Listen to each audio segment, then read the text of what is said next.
Guys, dito tayo guys ng pansit canton guys. Ayan yung mga panlahok guys. Ayan guys, igisa na natin ang bawang sibuyas, carrots.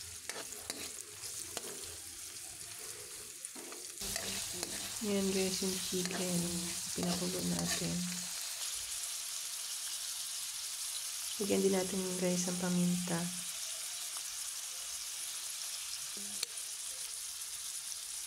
Bitchin guys, lagyan din natin siya.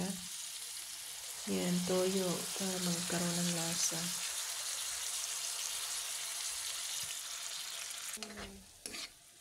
Lagay na rin natin guys yung kikiam at yung repolyo. Halo na natin siya guys. Yan, lagyan na natin ng stock. Yung pinakulo natin na chicken guys. I-separate natin yung naluto natin na ginisang panlahok.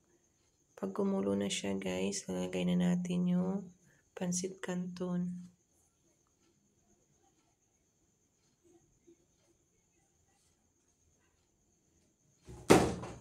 Ayan guys, malambot na yan guys. Pwede na natin ilahok yung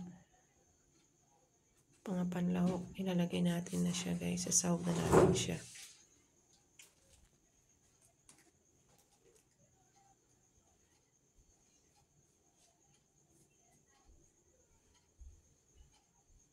Ayan guys, malapit na siya maluto. Thank you for watching.